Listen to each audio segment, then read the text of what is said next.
औज़ुबिल्लाहिस्समीइल अलीमिल अज़ीमिल हफ़ीज़ बिवजहिल करीम व सुल्तानिल क़दीम मिनर रिज्सिल ख़बीसिल मुख़ब्बसिश शैतानिर लईनिर रजीम व क़बीलिही व नफ़्ख़िही व नफ़्सिही व हमज़िही बिस्मिल्लाहिर रहमानिर रहीम। तमाम नबियों के सरदार हज़रत मोहम्मद सल्लल्लाहु अलैहि वसल्लम और तमाम मज़ाहिब के सरदार दीन इस्लाम के पैरोकारों, सलामुन अलैकुम, तिब्तुम, बरकतें और रहमतें हों आप पर। सुब्हानकल्लाहुम्मा व बिहम्दिका ला इलाहा इल्ला अंता अस्तग़फिरुका व अतूबु इलैका। तहरीर व तक़रीर से पहले से पढ़ लिया जाए तो उम्मीद है अल्लाह ताला की रहमत में कि कोई ख़ता हो जाए तो अल्लाह ताला मुआफ़ फरमा देता है। अल्लाहुम्मा सल्लि अला सय्यिदिना मुहम्मदिन व अबवाए मुहम्मदिन व आले मुहम्मदिन व सहबे मुहम्मदिन व बारिक वसल्लम। हम सब इक़रार करते हैं कि अल्लाह ताला के सिवा कोई माबूद नहीं है, कोई नबी, कोई वली, कोई जिन, कोई परी, कोई मज़ार, कोई कब्र, न मबूद है न अल्लाह ताला के बराबर है। अल्लाह ताला वाहिद हकीकी है, जो उसका शरीक ठहराए वो दोज़खी है। हम इकरार करते हैं कि हज़ूर सल्लल्लाहु अलैहि वसल्लम तमाम अंबिया के सरदार हैं। आपको अल्लाह ताला ने आखिर में भेजा, उनके बाद कोई नबी पैदा नहीं होगा। हमारा अकीदा है कि नबी किसी बंदे की अताअत से नहीं, अल्लाह ताला की अता से बनता है। अज़ीम सनद के साथ अज़ीम पैगाम जो है वह समझ फरमा लीजिए। इमाम रिज़ा बयान करते हैं अपने वालिद गिरामी मूसा काज़िम से, वो बयान करते हैं अपने वालिद गिरामी इमाम जाफ़र सादिक़ से, वो बयान करते हैं अपने वालिद गिरामी इमाम मोहम्मद अल बाकिर से, वो बयान करते हैं अपने वालिद गिरामी इमाम ज़ैनुल आबिदीन से, वो बयान करते हैं अपने वालिद गिरामी इमाम हुसैन से, और वो बयान करते हैं अपने वालिद गिरामी मौला अली शेर खुदा से। अल्लाह ताला सबसे राज़ी हुआ। मौला अली शेर खुदा रज़ी अल्लाह ताला अन्हु ने सुना हुज़ूर सल्लल्लाहु अलैहि वसल्लम से, अल ईमानु मारिफ़तुन बिल क़ल्बी व क़ौलुन बिल लिसानी व अमलुन बिल अरकान। मफ़हूम इसका कुछ यूँ होगा कि ईमान मजमू है तीन चीज़ों का: दिल से पहचानना और ज़ुबान से इक़रार करना और अरकान से अपनी ताकत के मुताबिक अमल करना। हाज़ा रहमतुम मिन रब्बी। आज हमारी गुफ्तगू जो है वो 169वें नंबर तक पहुँच गई। जिस हस्ती को सरनामाए कलाम बनाया है उन्हें ख़तीबुल अंबिया हज़रत शुआइब अलैहिस्सलाम के नाम से जाना जाता है। आज हमारी गुफ्तगू इन जुज़इयात से मिलकर बनेगी, ख़तीबुल अंबिया और शुआइब नाम से बरकत। आपका ख़ानदान, आपकी नबूवत और मुल्क, आपकी कौम के जराइम और सज़ा। क्या आप ही मूसा अलैहिस्सलाम के ससुर हैं? आपका विसाल और मज़ार। ख़तीबुल अंबिया, आपका ये टाइटल हुज़ूर सल्लल्लाहु अलैहि वसल्लम की हदीस मुबारका से हमें मिला है। वकाना रसूलुल्लाह सल्लल्लाहु अलैहि वसल्लम इज़ा ज़करहु क़ाला ज़ाका ख़तीबुल अंबिया। तो जब हुज़ूर सल्लल्लाहु अलैहि वसल्लम ने उनका ज़िक्र किया तो क्या कहा कि वो ख़तीबुल अंबिया है। ये जो हदीस है आपको ये मिल जाएगी इब्ने कसीर की जो क़ससुल अंबिया है ना, उसके सफ़ा 220 पे। और अभी अब्दुल्ला हाकिम निसापुरी की जो मुस्तदरक अला सहीहैन है ना, उसकी जिल्द दूसरी और सफ़ा 620 पे मिल जाएगी। तफसीर इब्ने जरीर, इन कुतुब में यह फरमान मौजूद है कि आप ख़तीबुल अंबिया हैं। ख़तीब मुफरद है, सिफ्त मुशब्बा है, फ़ईल खुतबा देने वाला। ख़तीब खुतबा देने वाला। अरबी में खुतबा जो होता है ना वो क्या है? अल कलामुल मंसूरुल मुसज्जाउ, जिससे ये कलाम सादर होता है ना उसे ख़तीब कहते हैं। बात में फसाहत व बलागत व हलावत की वजह से आपको ख़तीबुल अंबिया का टाइटल मिला। आप उन अंबिया में से थे जो अरबी बोलते थे। आप कमाल के ख़तीब थे। दूर दराज से लोग आपका वाज सुनने के लिए आते थे, कशिश थी आप पे। मगर दुश्मन जो थे आपके वो राहों पे और चौराहों पे बैठ जाते कि आपके जलसा में ये लोग ना जाएं। ख़तीबुल अंबिया की समझ आ गई? शुआइब ये आपका ज़ाती नाम है, ये इस्म है बरवज़्न फ़ुआइल। कुरान मजीद में मुख्तलिफ इराब के साथ ये 11 मरतबा आया है। शाबुन से भी शुआइब हो सकता है, तस्गीर है ना। तो शाब जो है ये उस जमाअत को कहते हैं जो एक ही जुबान बोलती है, जिनका शजरा एक बाप तक जाकर मिले, वो शाबुन है। तो उससे बने शुआइब, तस्गीर। ये भी हो सकता है कि शेबुन से शुआइब बनाए, तो शेब का माना घाटी होता है। शेबे अबी तालिब सुना आपने? शेबे अबी तालिब हैं तो वो घाटी थी ना, तो शेब से शुआइब बनाया जाए, तस्गीर तो माना होगा छोटी घाटी, छोटा एक खास ग्रुप, खालिस ग्रुप। आप मदियन में ही पैदा हुए, आपके अबाओ अजदाद इब्राहिमी ही। अहले मदियन जो थे, आपके खानदान की वजह से आपको हाथ नहीं लगाते थे, दूर से बस बदतमीजियां करते थे, जुमले कसते थे, लेकिन आपको जिस्मानी तकलीफ नहीं देते थे। आपका खानदान पावरफुल था। हज़रत शुआइब अलैहिस्सलाम नबी रसूल थे। आपको दो कौमों की तरफ रसूल बनाकर भेजा गया। अब हवाला सुन लें पहले। पहली कौम मदियन, व इला मदियना अखाहुम शुआइबा। अहले मदियन आपके कबीले की तरफ रसूल बनाया। चूंकि मदियन आपका कबीला है, इसलिए अखाहुम आया है, क्योंकि ये आपके शजरा से ताल्लुक रखते हैं। और ये याद रखिएगा, अखाहुम का माना भाई नहीं करेंगे, क्योंकि काफिर और मुस्लिम भाई नहीं होता। जिन लोगों ने इसका तर्जुमा भाई किया है ना, तो ये याद रखिएगा, उनको दोबारा स्टडी करना पड़ेगी दीन की। अल्लाह के बंदो, यहां तो निकाह किया हो, दोनों में से एक काफिर हो जाए तो निकाह टूट जाता है। तो ये भाई सिर्फ मोमिन हो सकता है, भले से कोई खूनी रिश्ता हो भी ना हो। ये दिया, इसलिए आला हजरत अजीमुल बरकत शाह अहमद रजा खां बरेलवी रहमतुल्लाह अलैह, आप जब तर्जमा करते, आप इन सारी चीज़ों को मद्देनजर रखते, क्योंकि आपने चोरी तो करना नहीं होता था ना, कि डिक्शनरी निकाल ली, 26-27 तराजिम सामने रख लिए, नहीं। आप तो बस लेटते हुए वही आधा घंटा जो कैलूले का टाइम था, उसी टाइम में आप लिखवाते थे। तो इल्हामी है अल्फाज। तो उनकी कौम, ये मदियन उनकी कौम है। अब मदियन कहां था? शुआइब अलैहिस्सलाम मदियन में पैदा हुए, तो ये मदियन कहां था और ये मदियन कौन था? तो सुन लीजिए, मदियन कोई छोटी हस्ती नहीं है। मदियन नाम है हजरत इब्राहीम अलैहिस्सलाम के बेटे का। आपने उनको यहां बसाया, खुद बसाया, तो उनके नाम पे जगह का नाम भी मदियन ही पड़ गया और कबीले का नाम भी मदियन ही हुआ। और ये कोई नई, ये कोई चीज हैरान कुन नहीं है। आपके अपने ममालिक के अंदर भी ऐसा है, जिसने उस शहर को बसाया, या वो उस शहर का बड़ा मशहूर आदमी था, या बड़ी कंट्रीब्यूशन थी उसके अंदर, या बड़ा ताल्लुक था इन लोगों का उसके साथ। तो ये इन सारी वजूहात की बिना पर शहर का, इलाके का नाम, गली का नाम हो जाता है।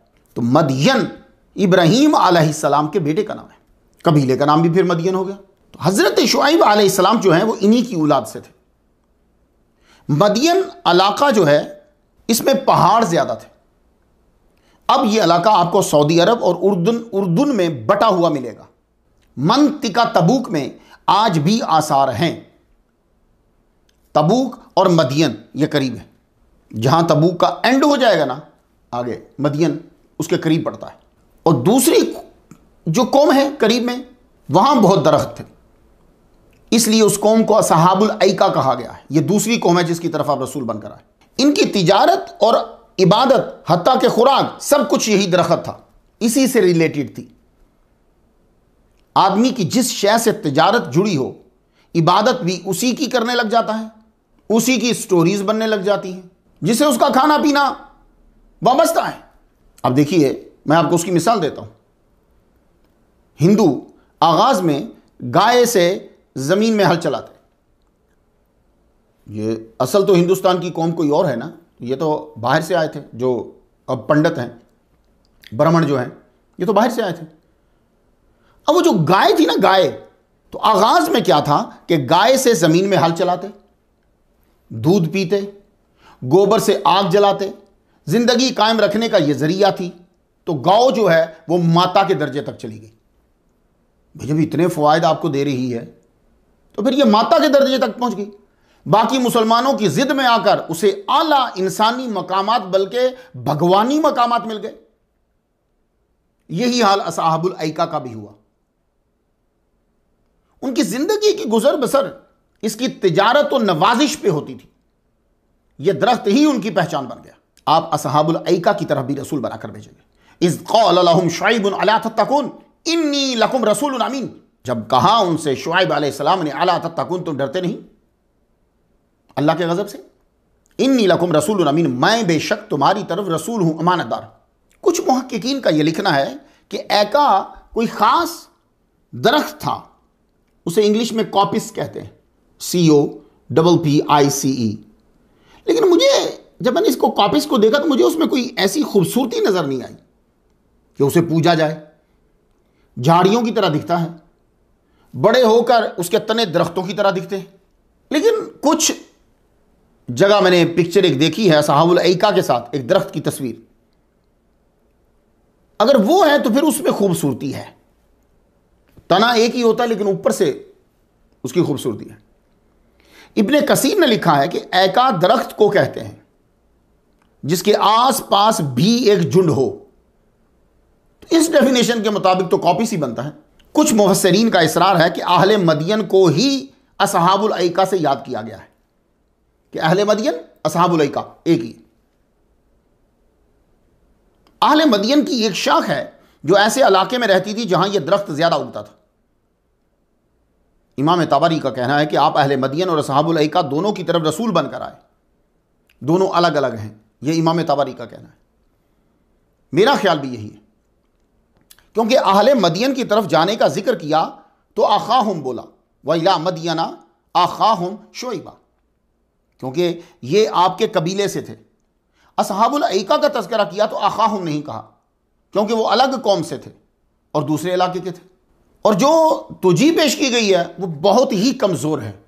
असहाबुल ऐका के लिए सूरत शुअरा में अज़ाब व यौम ज़ुल्ला है, और अहले मदियन के लिए आराफ, सूरह हूद और सूरह अनकबूत में एक है बस चीज़, वो क्या, फी दारिहिम जासिमीन। एक जगह दियार आ जाता है लेकिन बात तो एक ही है ना। अहले मदियन को घरों में ही मार दिया गया और असहाबुल ऐका को बाहर मैदान में बुलाकर मारा। इसमें बारीक उम्दा फ़र्क है। इब्ने आशूर ने यह कहा है कि तमाम मुफस्सिरीन के अक़वाल पढ़ने के बाद सही यही लगा कि अहले मदियन और असहाबुल ऐका ये अलग अलग कौम है, मगर जुर्म दोनों का एक ही था, तिजारत में बेईमानी, क्वालिटी में नाइंसाफ़ी और शिर्क।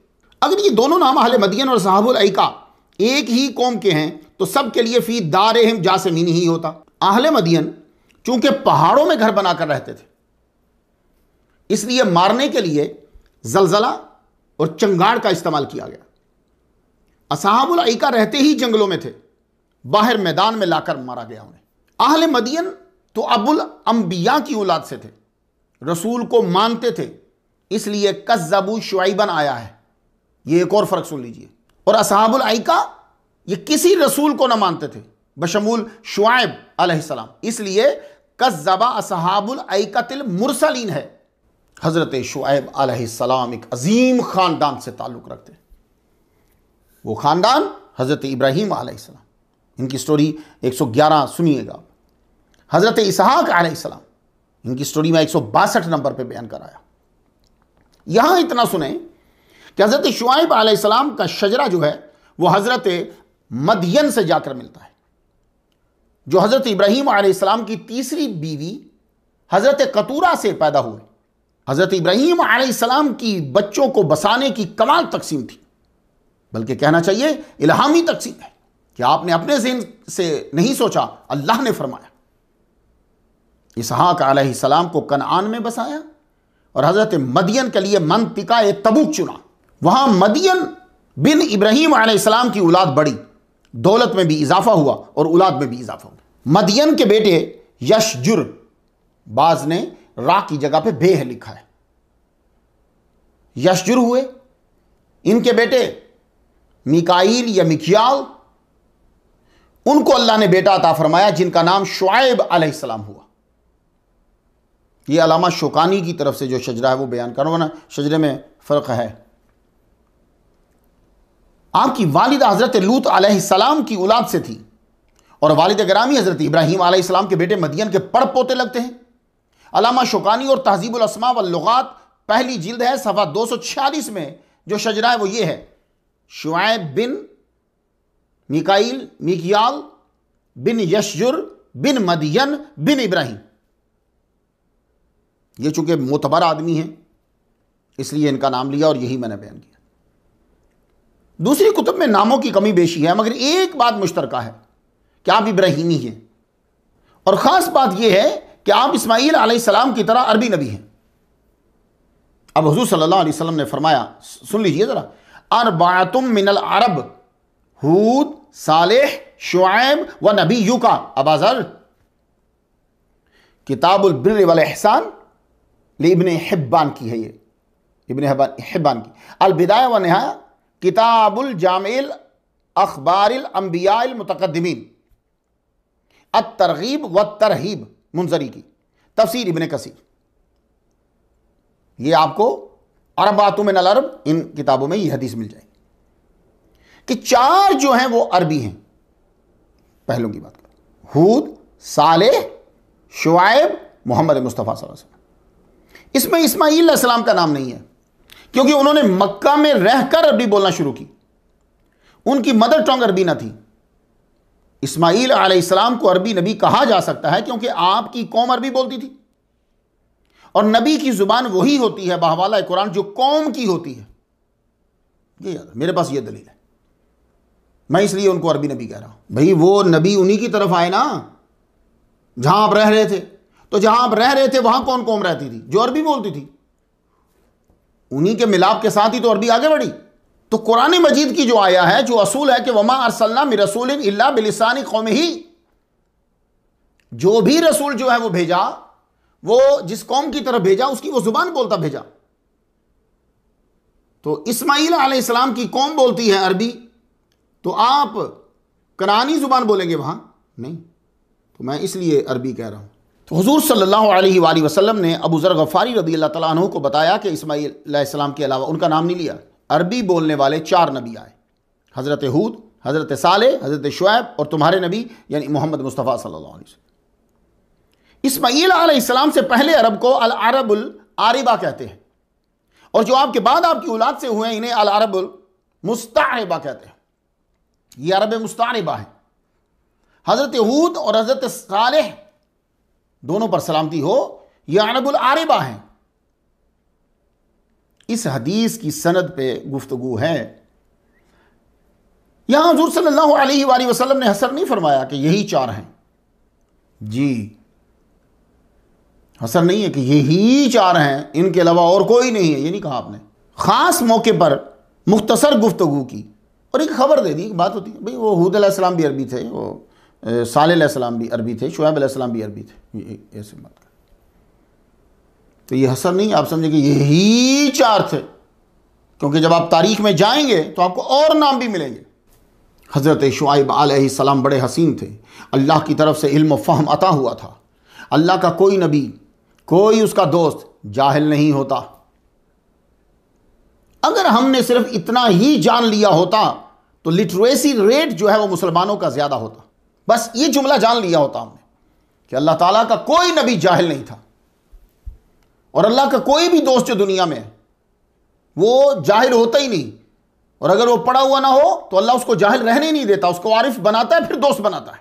ये सोच लिया होता तो लिटरेसी रेट हमारा ज़्यादा होता। लेकिन अब क्या हाल है? अब मैं रिसर्च कर रहा, देख रहा था कि मजहब के लिहाज से ज़्यादा पढ़ने वाला मजहब कौन सा है। तो पता चला कि यहूदी जो हैं वो सबसे ज़्यादा स्कूल जाते हैं। मुसलमानों का नंबर 6 की लिस्ट में 5वां है।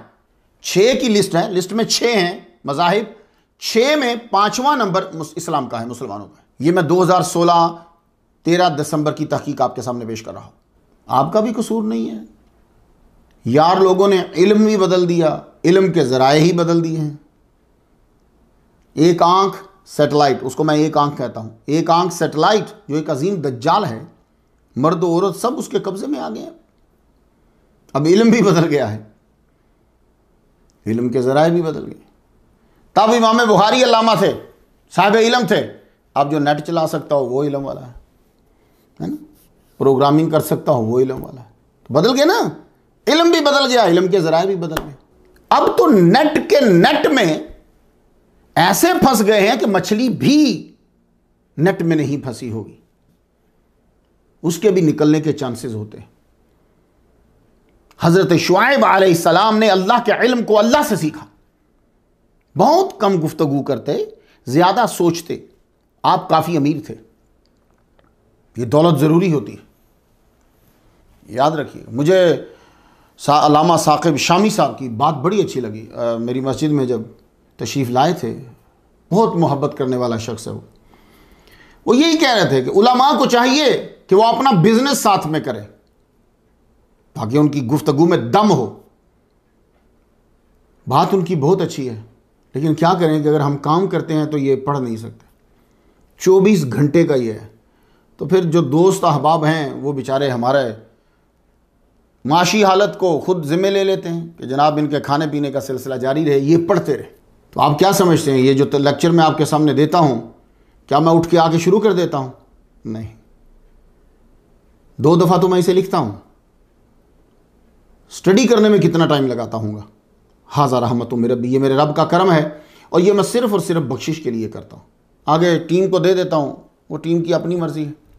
तो ये उलमा का मोहताज ना होना ये तबलीग के लिए बहुत अच्छा होता है जी।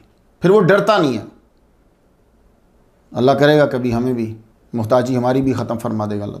तो हज़रत शुआइब अलैहिस्सलाम के पास दौलत थी। इस बात का इशारा सूरह हूद की आयत नंबर 88 से मिलता है।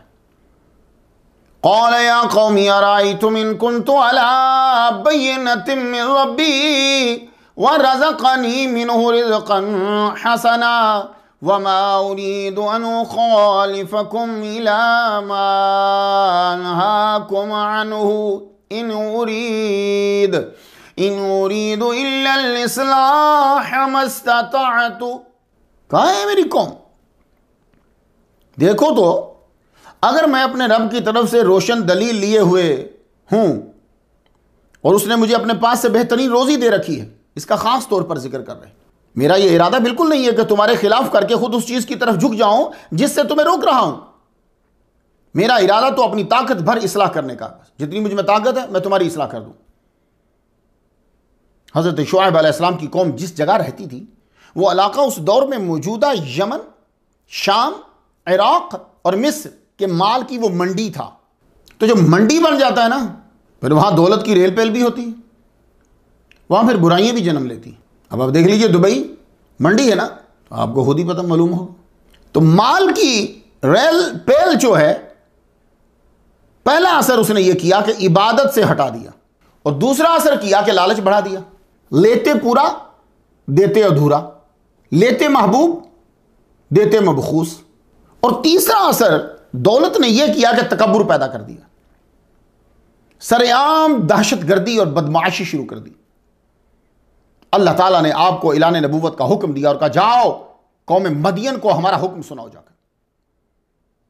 आहले मदियन आपका कबीला था, तो सबसे पहले तो अपने घर से ही शुरू करना है ना। वो माने या ना माने ये हमारी जिम्मेदारी नहीं है, लेकिन शुरू यहां से करना है।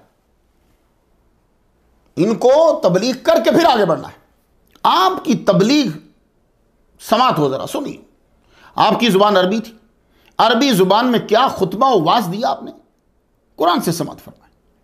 आज तो अरबी जुबान ने बड़ा तवील सफर किया है और वो जो जवाल देखे हैं, बड़े बड़े दानश्वरों से राब्ता रहा है अरबी जुबान का। आप उस दौर में जाइए जब ये इब्तदाई दौर है जी। तो जुबान का इब्तदाई दौर जो होता है वो और होता है, और जब जुबान के अंदर जो है वो अदब आ जाता है, जुबान में टेक्नोलॉजी आ जाती है, जुबान में साइंस आ जाती है, जुबान उरूज करती है। आप देखिए अमीर खुसरो के दौर की उर्दू देख लीजिए और आज के दौर की उर्दू देख लीजिए, फर्क होता है ना। आपके जुमले सुनकर कहना पड़ता है कि आप खतीबुल अंबिया हैं। सूरह हूद की आयत नंबर 84 से सुने, व इला मदियन अखाहुम शुआइबा, मदियन की तरफ उनकी कौम के शुआइब अलैहिस्सलाम को भेजा। आपने कौम को सबसे पहले तौहीद का हुक्म दिया।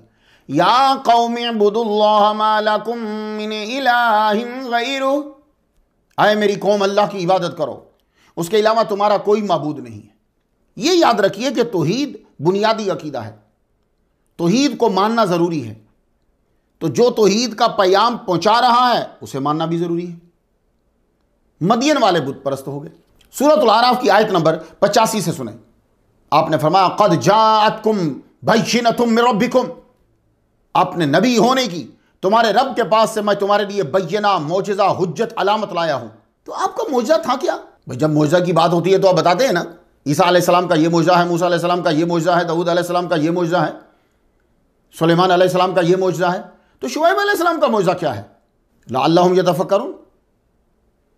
तो शुआइब अलैहिस्सलाम का क्या मोजज़ा है? तो मुफस्सिरीन और कुरान दोनों से इसकी वजाहत नहीं मिली। दोनों से वजाहत, ये नहीं कह रहा, वजाहत कह रहा हूं, वजाहत नहीं मिली।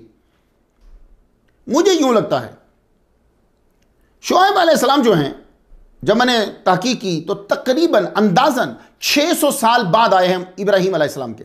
ये जो मदियन वाले थे, ये खुद को नस्लन और मजहबन इब्राहीम अलैहिस्सलाम की तरफ मंसूब करते थे। आज भी बहुत से ऐसे हैं मुशरिक, मंसूब करते हैं खुद को इब्राहीम अलैहिस्सलाम की तरफ। मगर मरूर ज़माना मदियन जो थे, इन्होंने मजहब अपना बना लिया। अब शुआइब अलैहिस्सलाम जब इनके पास गए तो बैयना का माना सिर्फ वही मौजज़ा नहीं है जो आपके ज़हन में है। बैयना के कई माना होते हैं। अब उन सब मानी को सामने रखते हुए अब जरा मेरी बात गौर से सुनिएगा जो मैं कहने लगा हूं कि आप जब कौम के सामने रसूल बनकर गए तो फरमा रहे हैं कि कद जाअतकुम बैयिनतुम मिर रब्बिकुम। वो क्या है? 600 साल बाद आया इब्राहीम अलैहिस्सलाम के। कौम को यह दावा है और दावा भी सच्चा है कि हम इब्राहीमी हैं। तो उस वक्त उनके सामने तौहीद के दलाइल में, तौहीद के सच्चा होने में और अपने नबी होने में आपने इब्राहीम अलैहिस्सलाम, हजरत इसहाक अलैहिस्सलाम, हजरत इस्माईल अलैहिस्सलाम, हजरत लूत अलैहिस्सलाम, सबसे रिश्ता तो था यानी मदियन का, किसी ना किसी तरह तो रिश्ता था ना, मां की तरफ से या बाप की तरफ से, इन सब से रिश्ता है। तो आपने इन सब के वो मजबूत हवाला जात और सबूत उन सब के सामने पेश किए जो बैयना का दर्जा रखते हैं कि जिसको तोड़ा नहीं जा सकता। आप समझ आ गई बात को? तो ये है मेरे नजदीक ये है।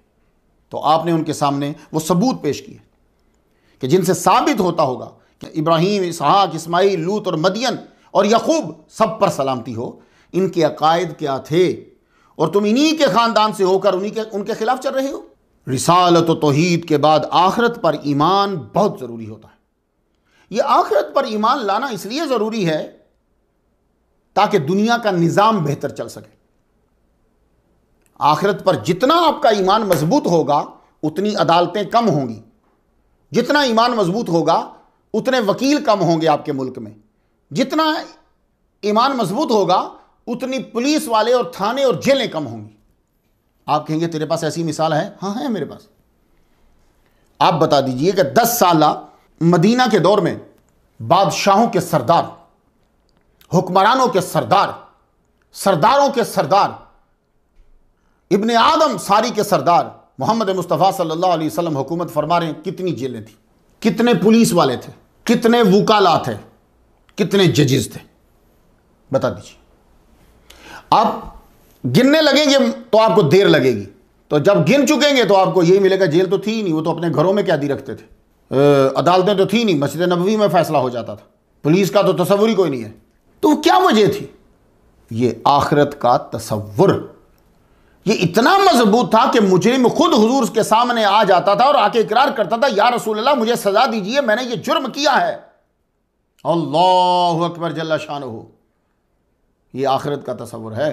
तो हज़रत शुआइब अलैहिस्सलाम ने तौहीद, रिसालत, ये जब पैगाम दे रहे होते हैं तो वो ज़रूरी है उसे मानना भी। अब आपने उनको आखिरत पे, कि आखिरत है, सुनिए अब सूरतुल अनकबूत की आयत नंबर 36 से सुने ज़रा। ऐ मेरी कौम अल्लाह की इबादत करो और क़यामत के दिन कामयाबी की उम्मीद रखो। तो अक़ीदा जब मजबूत हो जाता है, तौहीद, रिसालत, आखिरत, अमाल की बारी आती है। अब आपने उनकी बदअमालियों का तज़किरा किया और उन्हें उनसे रोका। इस कौम के जराइम क्या थे और ये जराइम अब हमारे अंदर आ गए। शिर्क के बाद बड़ी बुराई तिजारत में धोखाधड़ी इनके अंदर थी। मसलन नाप की चीज में नाप की कमी, तोल की चीज में तोल कम, बढ़िया माल लेते घटिया माल देते, 2 नंबरी करते। आपने फरमाया औफुल मिकयाला वल मीज़ान बिल किस्त, नाप तोल इंसाफ के साथ पूरी पूरी करो। वला तबखसुन्नास अशियाअहुम, लोगों को उनकी चीजें कम न दो। वला तअसौ फिल अर्दि मुफसिदीन, जमीन में फसाद और खराबी न फैलाओ। वला तक़ूदू बिकुल्लि सिरात, राह में लोगों को मेरा आवाज सुनने से रोकने के लिए न बैठो। तो ईद के बाद सिखलाया कि नाप तोल में इंसाफ करो। मसलन 1 मीटर 1 गज के पैसे दिए हैं तो पूरा 1 मीटर या 1 गज ही उसे दो, ट्रिक्स नहीं लगाओ। किसी ने 1 किलोग्राम के पैसे दिए हैं तो उसे पूरा 1 किलो ही दो। यह मैं मिसाल से समझा रहा हूं। अब कस्टमर ने जिस क्वालिटी के लिए पैसे दिए हैं वही क्वालिटी दो। यह तिजारत में तरक्की का अहम असूल है, वरना तिजारत का खसारा होता ही है, दुश्मनी भी बढ़ जाती है। यह हमारे मुसलमानों के लिए बड़ा सबक था, लेकिन यह बुराइयां मुसलमानों के अंदर भी आ गई। मैं आपको बताता हूं, 1947 के जापान को जानता है कोई? माल पड़ा रहता था दुकानों में। 1947 के बाद जापान का माल कहीं रखो तो सही, मेड इन जापान लिखा हो, आदमी कुछ भी नहीं सोचेगा, माल उठा लेगा। वजह क्या है बताएंगे आप? वजह ये है, मैं जापान गया हूं लेक्चर देने के लिए, तो मैं तो जाके फिर तहकीक कर, मैं मंडियों में गया हूं। सब्जी भी आपने रखी है तो उसका भी एक मैयार है और उसे वो चेक करेगा। अगर उसमें वो पूरी ना उतरी वो आपको फाइन कर देगा। तो जापान का माल पूरी दुनिया में क्यों मशहूर है? आंख बंद करके क्यों लिया? इसलिए कि क्वालिटी का कानून इंतहाई दर्जे का है। जगह जगह के ऊपर क्वालिटी चेक करने के जो हैं वो अदारे खुले हुए हैं। तिजारत में मिलावट और धोखा जिस कौम में पैदा हो जाए उसका माल फिर कोई नहीं लेता। अगला आपसे जो डिमांड कर रहा है उसको वो ही दो। सेम चीज है भाई, वो कह रहा है कि मुझे ये चीज 100 रुपए में चाहिए तो दे दो। ये झूठ नहीं है, वो चाह ही रहा, यही चाह रहा, उसको यही दे दो। लेकिन एक आदमी है कि वो आपसे चीज मांग रहा है और उसकी डिमांड के मुताबिक आप नहीं दे रहे। तिजारत में मिलावट और धोखा जिस कौम में पैदा हो जाए उसका माल कोई नहीं लेता। आपका माल सही हो तो तशहीर की ज़रूरत ही नहीं, खुद लोग आएंगे, खुद लोग तशहीर करेंगे। मुझे एक वाक़या याद है, हमारे मोहल्ले की मस्जिद, मैं बहुत छोटा था तब, 4थी क्लास में पढ़ता हूँ। तो वो साहब जो थे, सफ़ेद दाढ़ी थी उनकी, फजर की नमाज के बाद बैठते, इशराक पढ़ते। इशराक के बाद घर उनका करीबी था, वो कुल्फ़ी लेकर आते, जिसको कुफली कहते हैं ना, लेकिन मैं कुफली कहूँगा तो आप समझेंगे नहीं। तो वो कुल्फ़ी जो थी वो रेडी कुल्फ़ियों की लेकर आते। आप बिलीव करेंगे ज़्यादा से ज़्यादा 2 घंटे लगते थे, पूरी रेडी मुकम्मल हो जाती, ख़त्म हो जाती। लोग सुबह उठकर अपने नाश्तों का हिस्सा जो था वो उसकी कुल्फ़ी थी। तशहीर की ज़रूरत ही नहीं, टीवी में कोई नहीं, ख़त्म। उसके बाद वो आता भी नहीं था। यार उन लोगों के तवक्कुल की भी कमाल है यार। फिर वो 2 घंटे में बाद उसके बाद सारा दिन वो फारिग, नमाज़ें पूरी पढ़ता था। इसी तरह जब मैं जामे नईमिया पढ़ता था गढ़ीशोला, तो हम बाहर जब आते ना सड़क के ऊपर, तो जामे नईमिया से निकलते हुए राइट साइड के ऊपर कॉर्नर पे एक चने वाला आता था, धर्मपुरे से आता था। वो 12 बजे ही लोग आकर बैठ जाते थे। वो 1 बजे आता था, 3 बजे के करीब वो वापस चला जाता था। वो पूरा देगचा जो है उसका ख़त्म हो, उसके बाद दोबारा देगचा नहीं लाता था। तशहीर की ज़रूरत ही नहीं, लेकिन उस जैसा माल और उसका टेस्ट नहीं था कोई। तो मैं मुसलमानों, सुनने वालों, आपको ये बताना चाहता हूं, आप अपना माल खालिस और सही रखो, तशहीर की ज़रूरत ही नहीं। चंद माह ही लगेंगे, तशहीर खुद ही हो जाएगी। तो शुएब अलैहिस्सलाम के वाक़े में लअल्लहुम यतफक्करून ये भी है कि बिजनेस को कैसे बढ़ाना है। मुसलमानों, तुम्हें यूनिवर्सिटीज़ में पढ़ने की ज़रूरत ही नहीं है, तुम कुरान पढ़ो। तो बिजनेस को कैसे बढ़ाना है, बिजनेस की असूल क्या है, तो आपने पुरजोर अंदाज में फरमाया। सूरत शुआरा आयात 181, 182 और 183। औफुल कैला वला तकूनु मिनल मुक्सिरीन 181, नाप पूरा भरा करो, कम देने वालों में शमूलियत ना करो। वज़िनु बिल किस्तासिल मुस्तकीम 182, और सीधी सही तराजू से तोला करो। अब इसको सिर्फ तुम सब्जी पे, वेजिटेबल्स पे, गोश्त पे, इस पे ना लागू करो, अब इसको सब पे लागू करो। खा तुम्हारी बात है, तुम्हारा मुआहदा है, कोई भी चीज है तुम्हारी, इसी के ऊपर लागू करो। वाजिनू बिल किस्तासिल मुस्तकीम। बिजनेस तभी बढ़ता है, माल पूरा दो, माल तलब के मुताबिक दो। अब इसमें सब चीजें आ जाएंगी, तुम्हारा लिखना भी आ जाएगा इसके अंदर, और अमन भी हो। यह बात आ गई जरूरी। मुसलमानों, तुम कुरान मजीद को क्या समझते हो? लअल्लहुम यतफक्करून होता। मेरा इतना इल्म नहीं है भाई, मैं तो बस नजराना पेश कर रहा हूं और कुछ शेयर करता हूं अपने दोस्तों के साथ ही। बस भाई ये तहकीक है, आगे वो बढ़ेंगे। मुझे उम्मीद है जरूर इंशाअल्लाह रहमान कोई आलिम दीन अपनी जिंदगी वक्फ करेगा तसव्वुफ को साफ करने के लिए। मैं हैरान हो गया हूं, वो तसव्वुफ पे तकरीरें कौन कर रहा है? अंग्रेज। ये सारे जितने सूफिया इब्ने अरबी पे गुफ्तगू कर रहा है, अंग्रेज गुफ्तगू कर रहा है और उनको समझा रहा है। वो क्या समझाएगा तसव्वुफ? मेरा इतना इल्म नहीं है मुसलमानों, मैं इंतहाई नाकिसुल अक्ल और इल्म हूं। मैं सिर्फ शौक दिला रहा हूं और मुझे उम्मीद है कोई ना कोई जरूर उठेगा, वो और इसे साफ करेगा और रिफाइन करे और करे और के लिए मुझसे ज्यादा आपको नॉलेज देगा। ये बहुत जरूरी है। ये सारे खास तौर पे तो ये काम उनको करना चाहिए था जिनके पास बड़े बड़े आस्थाने हैं, बड़े बड़े आस्थाने, जिनके लाखों मुरीद हैं। उनको ये काम करना चाहिए था कि वो तसव्वुफ को साफ करते, पाक करते, अंबिया की स्टोरीज, हिस्ट्री, औलिया की, इनको क्लियर करते। जो जो चीज़ें हैं लोगों ने शामिल कर दी, उनको साफ करके आगे फिर बताते और अपनी अपनी किताबें लिखते वो। लेकिन मैं जो मेरे पास जो है वो आपकी नज़र करता हूँ, सुनते जाइए। अब ये शुआइब अलैहिस्सलाम बिजनेस को बढ़ाने के लिए क्या कह रहे हैं?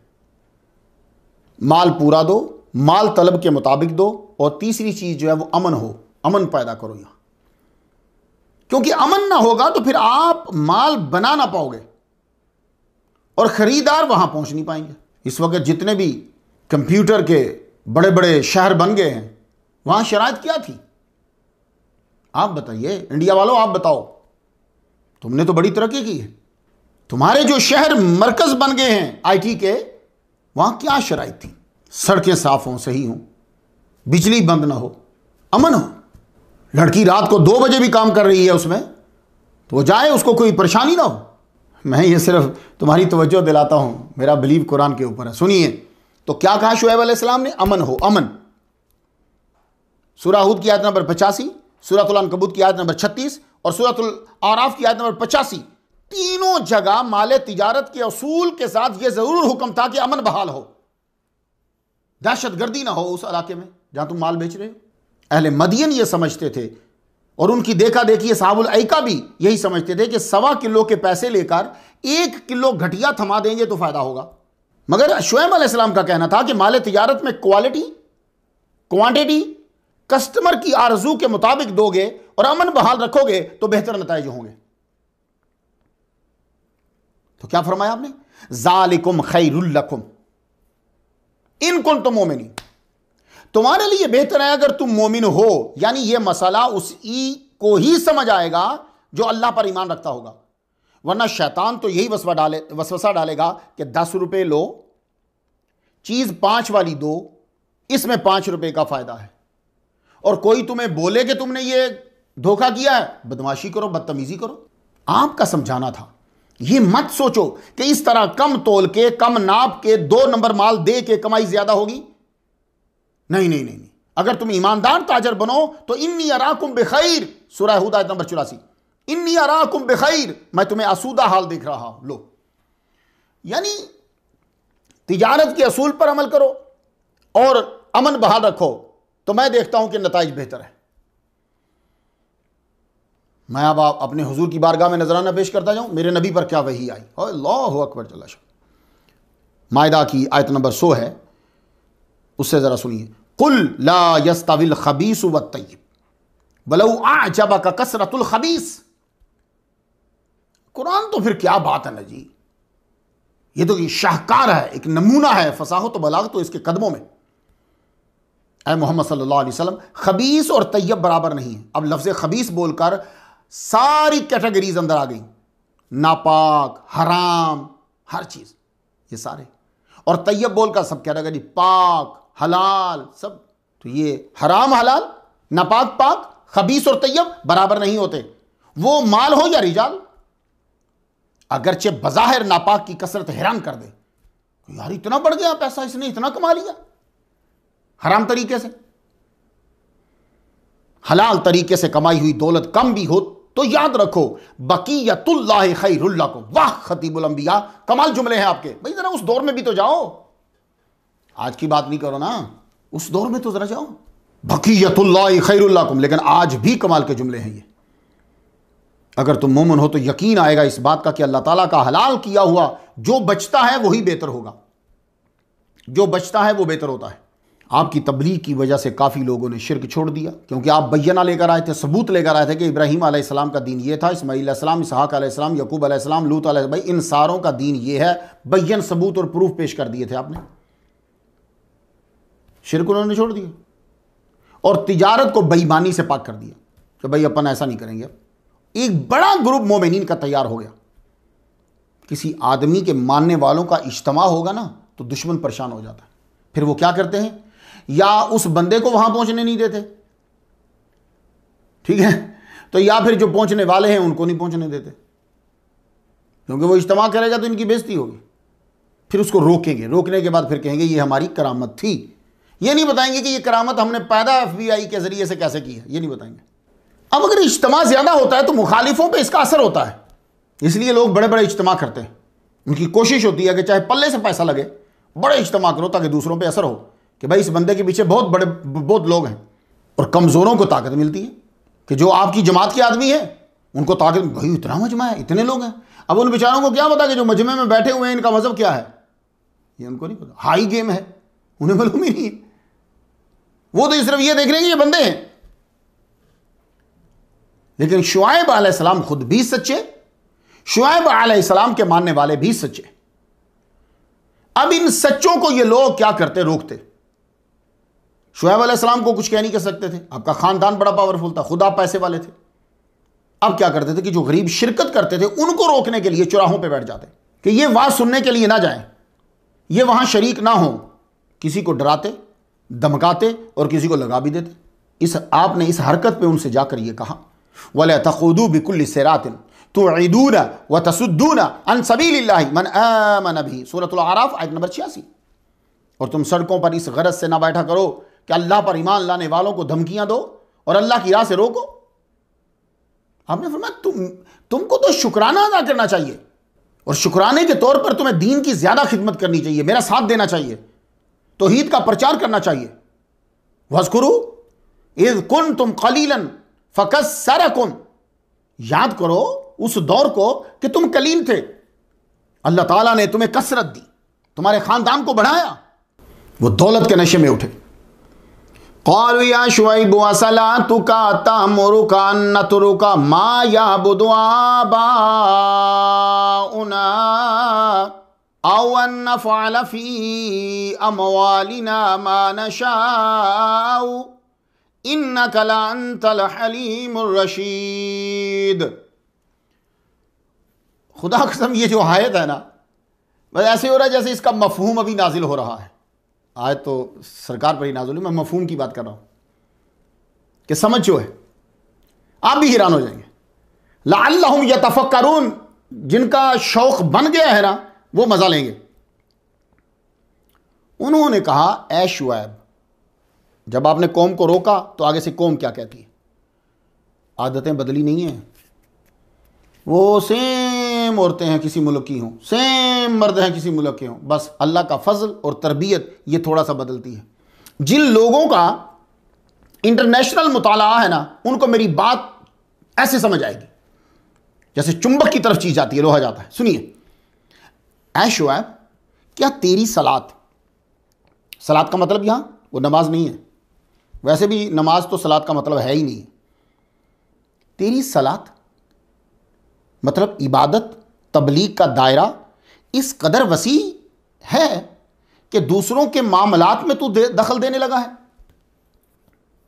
तर्जुमा यह है, क्या तेरी सलात तुझे हुक्म देती है कि हम अपने बाप दादाओं के माबूदों को छोड़ दें और हम अपने मालों में जो कुछ चाहें उसका करना भी छोड़ दें? यह इसका तर्जुमा बनता है।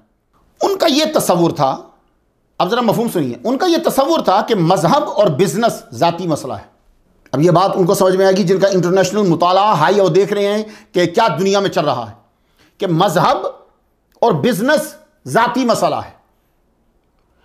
आप क्यों दखल अंदाजी कर रहे हैं? इबादत उसी की करो और तिजारत यूं करो।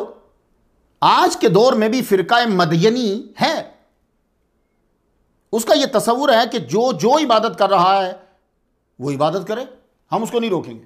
हम किसी के बुरे अकायद पे बोलते ही नहीं है, वो ये कह रहे हैं। तो इन लोगों का, ये जो इंटरनेशनल लोग हैं, इनका यह कहना है कि मजहब हर एक का जाती मसला है। जनाब ये जाती नहीं है, ये इल्हामी मसला है। और बिजनेस जो चाहे करें, ये कैपिटलिस्ट सोच है ये। और ये सोच उस वक्त के मुशरिकीन की भी थी, कोई नई नहीं है। जो इमाम आजम पे एतराज़ात उस दौर में होते थे वही आज भी होते हैं, कोई बदले नहीं है। जो एतराज़ात सहाबा पे उस वक्त होते थे वहां वो आज भी होते हैं, कोई बदले नहीं है। बंदे बदलते रहते। जो हुजूर पर एतराज़ात उस दौर में होते थे वो आज भी हैं, बदले नहीं हैं, बंदे बदले। तो ये सारी चीजें वही हैं जनाब। बस आप कुरान की स्टडी करो, जवाब उसके अंदर है। तो उनका कहना क्या है, शुएब अलैहिस्सलाम की कौम का कहना क्या? बेहतरीन बिजनेसमैन है वो, अमीर आदमी है, उस दौर की टॉप की मंडी के रहने वाले हैं वो। तो वो कह रहे हैं कि ये बिजनेस और मजहब जाती मसला है, हम जैसे चाहे बिजनेस करें। आप फरमा रहे हैं ये जाती नहीं है।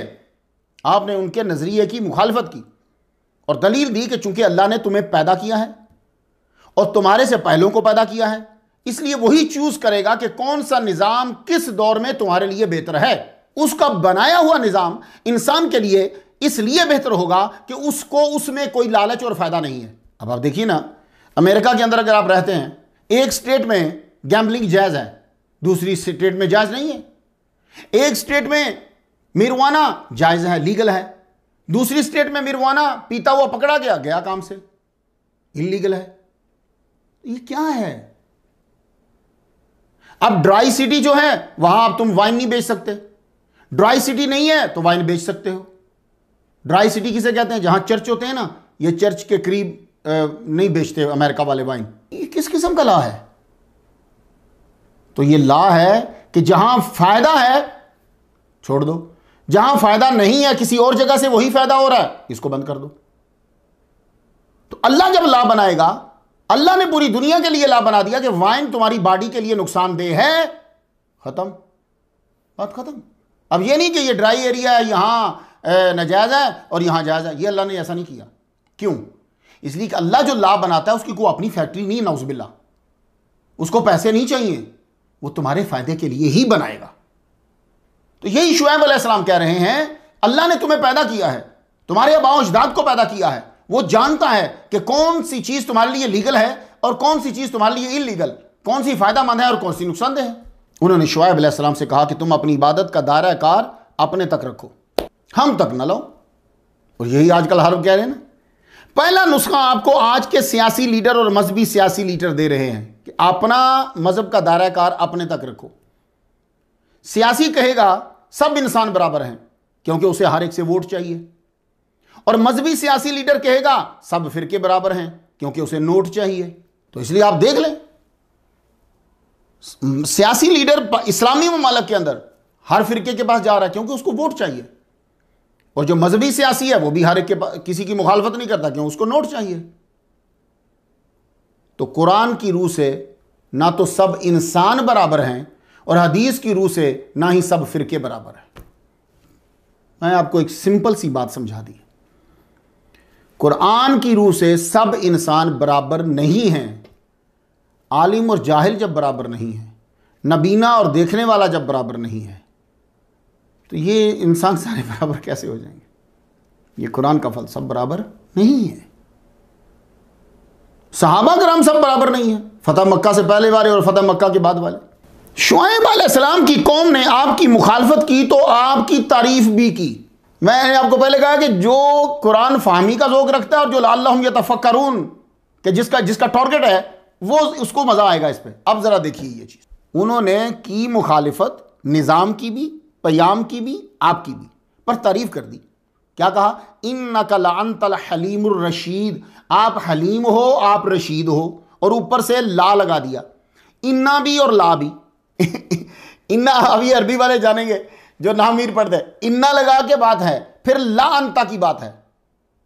भाई कितनी टाइट किस्म की तकीद करके ये जुमला बोला उन्होंने।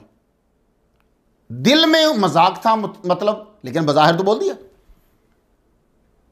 अब हमें दिल की कैफियत को तो नहीं पता, बज़ाहिर कह रहे हैं कि आप हलीम हो, आप रशीद हो।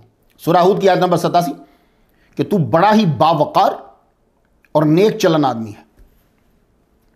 इस जुमले को आज के दौर में 2021 में समझना मुश्किल नहीं है। आप जाकर एंकर्स को सुनिए, बस इस लाइन की समझ आ जाएगी। जो शुआयब अलैहिस्सलाम के दुश्मन बोले थे ना, तो आप जाके एंकर्स को सुन, जो मशहूर एंकर्स हैं, छोटे मोटे नहीं, मशहूर एंकर्स को सुन लीजिए। अब आप कहेंगे हमें क्या बताना चाहते हैं आप उससे सुनिएगा कि वो जब किसी अमीर आदमी की मुखालफत कर रहा होगा, उसकी बेइज्जती करनी होगी और मौजूदा गवर्नमेंट को खुश भी करना होगा और उसको मुकम्मल दुश्मन भी नहीं बनाना, तो वो क्या करता है? तो वो बेइज्जती करनी, उसने बेइज्जती है क्योंकि मौजूदा गवर्नमेंट को उसने खुश करना है जो उस दौर में जा रही होगी, तो वो आप डायरेक्ट बेइज्जती नहीं करेगा, सीधी नहीं, साथ में तारीफ करेगा। कैसे? वो मेरे दोस्त हैं, मैं उनके साथ बैठा हूं, कमाल की मेहमान नवाजी करते हैं वो, ये देख रहे हैं, कमाल की मेहमान, मगर ये गलती है उनके अंदर। तो असल में वो ये आखिरी बात करने के लिए रनवे बना रहा था। ये बंदे आपको आपकी मस्जिद में भी मिलेंगे, मुक्तदियों में भी आपको मिलेंगे। हसन मौलवी, वो जो नया नया आता है ना, पुराने तो आपके दीवाने होते हैं, वो इस तरह। तो ये सेम हरकत देखा, मैंने आपको कहा ना, इंसान वही है। तो शुआयब अलैहिस्सलाम की हर चीज़ में मुखालफत है और ऊपर से तारीफ कर रहे हैं। क्यों? असल में उन्होंने कहना वही कुछ है, लेकिन तरीकाकार ये इस्तेमाल करना कि तारीफ करके आप माशाल्लाह बहुत अच्छे हैं, बड़ी अच्छी तकरीर की है आपने, लेकिन बीच में ये है, असल में उसने ये कहना था, वो रनवे बना रहा था।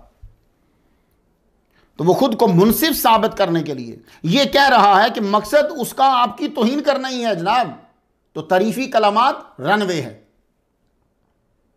इसी किस्म के वो लोग भी हैं जो आपको बात करने से पहले ये कहते हैं, ये एक बात करनी है, आप गुस्सा तो नहीं करेंगे? भाई क्यों नहीं करूंगा, मैं पागल हूं गुस्से वाली बात पे मैं गुस्सा ना करूं? ये ऐसे लोग आपको बड़े अक्सर जगह पे, आप गुस्सा तो नहीं करेंगे? भाई क्यों नहीं करेंगे गुस्सा? तो गुस्से वाली बात करेगा तो गुस्सा करेंगे, ये हमारे गैरतमंद होने की दलील है। अभी मैं तुझे तेरी मां की गाली देता हूं तो गुस्सा ना करना, ये उसी कैटेगरी के ये लोग होते हैं। तो ये याद रखो, जो आपकी खैर ख्वाही में सच्चा होगा ना, वो आपके मुंह पे तमाचा भी मारेगा तो आपको बुरा नहीं लगेगा। ये मैं आपको बता, वो बंदे ही और होते हैं, वो जब बात करते हैं उनकी बात का गुस्सा भी नहीं आता और पता चलता है कि ये आदमी हमारी तसहीह कर रहा है। ये मीठे चावलों पे सालन डालने वाले किसी और दुनिया के लोग हैं। तो ये हमें बात किससे पता चली? शुआयब अलैहिस्सलाम की कौम ने जो कहा इन्नका लअंतल हलीमुर रशीद, तारीफ करके मुखालिफत की। तो तारीफ और मुखालिफत को मिला देना यह शुआयब अलैहिस्सलाम की कौम का। बात सीधी करो जनाब, आपके अंदर यह मिस्टेक है। वो बंदा नाराज हो या राजी हो, नाराज उसने फिर भी हो जाना है जनाब। आप अगर तारीफ कर करके फिर बाद में करें नाराज, वो फिर भी हो जाएगा, लेकिन इसके बाद वो ये समझेगा कि आप मुनाफिक आदमी हो। लेकिन आपने अगर सीधे से उसे बात कर दी तो ये उसके ज़हन में नहीं आएगा ये मुनाफिक आदमी है। मैंने कहा ये मेरा खैर खा था, सीधी बात कर गया। दवाई का कड़वापन ही बता देता है कि यह असर करने वाली है। कोटेड गोलियां अक्सर पानी के साथ ही मसाने से बह जाती हैं, ये याद रखिएगा। तो इन्होंने समझा हम उसकी थोड़ी सी तारीफ करेंगे और फिर अपना मुद्दा बयान कर देंगे, ये नरम हो जाएगा। कब नबी कब आता है चापलूसियों में?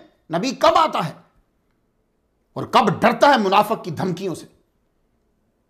आपने सीधा बोला, आए मेरी कौम मुझे गौर करके बताओ, अगर मैं अपने रब की तरफ से उसका रसूल होने की रोशन दलील रखता हूं और उसने मुझे अच्छी रोजी दी हुई है, किसी का मोहताज नहीं बनाया, तो मैं फिर किस तरह तबलीग हक न करूं? तुम ही बता दो मुझे। और इससे यह मेरा मकसद हरगिज नहीं है कि तुमको रोक दूं और खुद वो फ़वायद हासिल करने लग जाऊं। इन उरीदु इल्ला लिस्लाह मस्ततातु, अपनी इस्तात के मुताबिक तुम्हारी इस्लाह करना है, बस यही मेरा मकसद है। मेरी कौम मुझसे झगड़ो मत, कहीं ऐसा ना हो कि तुमको मेरी मुखालफत से अजाब पहुंचे। अल्लाह अकबर, नबी की मुखालफत से अजाब पहुंचता है। याद रखना, गुनाह दो तरह का होता है। एक तो है तुमसे गुनाह हो रहा है, एक है कि तुम अपने गुनाह पे दलाइल दे रहे हो, और बदतर वो गुनाह है जिस पे तुम दलाइल दे रहे हो और कर भी जुर्म रहे हो। एक है एक आदमी ने दाढ़ी रखी ही नहीं, सुन्नत मुट्ठी रखी नहीं, और एक है कि मुट्ठी नहीं रखता और ऊपर से दलाइल देता है, वो बड़ा मुजरिम है। तो आपने अपनी कौम से यह कह दिया मेरी मुखालफत से अजाब पहुंचेगा, बाज आ जाओ। जैसे कौम नूह को और कौम हूद को अपने अपने अंबिया की नाफरमानी करने पे सामना करना पड़ा। और कौम लूत ये तो तुमसे कुछ दूर नहीं है, उनका अजाब जुबान ज़द आम है। तो जब डराया जाता है तो फिर फिक्र होती है यार मेरे पिछले गुनाहों का क्या बनेगा। तो आपने उनको वो भी बता दिया। ये है खतीब, ये है खतीब, बता दिया अल्लाह के दरवाजे खुले हैं, मेरा रब बड़ी मेहरबानी करने वाला है और बहुत मोहब्बत करने वाला है। तुम अपने रब से गुनाहों की माफ़ी मांगो और उसी की तरफ रजू करो, सब छोड़ छाड़ के। बात वाज़ेह थी, सीधी सादी थी। अब ये ज़रूरी नहीं ना कि जिस तरह पानी पीते हैं तो गले से नीचे उतरता है, उसी मिकदार और रफ्तार से कान के सुराख से भी नीचे उतरेगा, या वो ज़रूरी तो नहीं ना। ईमान सीधी बात भी हर दिल और दिमाग में नहीं जाती, ख़ास दिल और दिमाग होते हैं जी। पानी ज़बरदस्त है, हयात का दारो मदार है उसके ऊपर, खेतों को सैराब करता है, घरों में आ जाए तो ख़राब करता है। आगे से फिर बोलने लगे, बात सीधी सादी थी, मान लेना चाहिए था, लेकिन नहीं, आगे से बोले ऐ शुएब तेरी अक्सर बातें हमारी समझ में नहीं आती। ये बात कोई बड़ा फ़लसफ़ा थी जो समझ में नहीं आई? तेरी बातें हमारी समझ में नहीं आती, हम तुम्हें सिर्फ तुम्हारे ख़ानदान की वजह से इग्नोर कर रहे हैं। जिस्मानी, माली और सियासी तौर पर तुम हमसे ताकतवर नहीं हो। तेरे कबीले की पासदारी ना होती ना तो तुमको संसार कर देते, संसार, पत्थर मारते तुम्हें।